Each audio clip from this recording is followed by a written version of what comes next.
Çexiya tələbə kimi gəlmişdim 8 il əvvəl və Masaryk Universitetində biznesin idarə etməsi fakültəsində təhsil alıb bitirdikdən sonra Çexiyada qaldım və artıq hal-hazırda işləyirəm və idarəçi pozisiyasında çalışıram.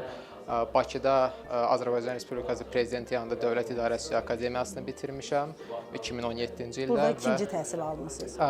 Magistratura səviyyəsində, bəli.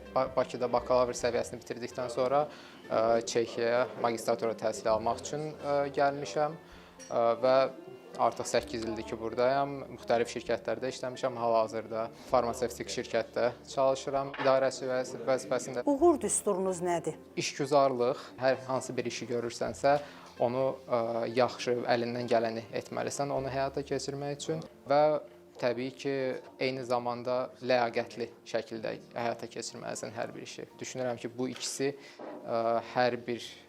gördüyün hər bir işdə düsturun əsas komponentlərindən biridir. 10 il sonra hal-hazır ki, belə deyək, karyeramda daha da irəliləmək istəyərdim. İndiki gördüyüm işdə daha da irəliləmək istərdim və daha inkişaf etmiş mütəxəssis olmaq istəyərdim və eyni zamanda Azərbaycanın burada Çexiyada tanınmasında daha da çox iştirak etmək istəyərdim və belə deyək, hal-hazırda yəni açıq desək, ümumiyyətlə həm Çexiya, həm digər Avropa ölkələrində Azərbaycanımızın tanınmasında bir o qədər böyük işlər görülüb, amma hələ də görüləcək daha da çox iş var və mən düşünürəm ki, hər birimiz Azərbaycanlı olaraq bu işdə töhfə verməliyik və istəyirəm ki, növbəti 10 ildə bu ölkəmizin tanınması və bugün keçirilən tədbirlər kimi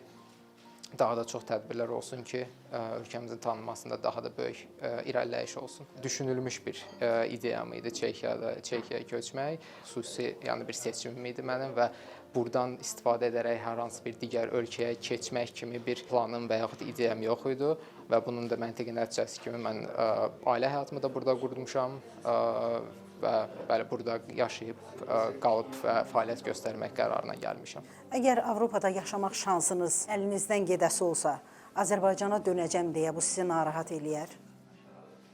Xeyr, çünki dediyim kimi ailəm də oradadır, yəni valideynlərimi nəzərdə tuturam. Eyni zamanda dostlarımın da bir hissəsi oradadır və kifayət qədər tez-tez gedib gəldiyimə görə, yəni əlaqələr kəsilməyib və ona görə adaptasiya təbii ki, fərqi var düzəndə və baş verən müxtəlif hadisələr, gündəlik həyatda fərq var təbii ki, Avropada və Azərbaycanda gündəlik yaşayış barədə, amma ümumilikdə deməzdim ki, bu hər hansısa bir problem və yaxud belə əngəl ola bilər. Sizə əgər tələbat olsaydı, Qarabağın yenidən qurulmasında iştirak etmək üçün Qarabağa köçərdiniz?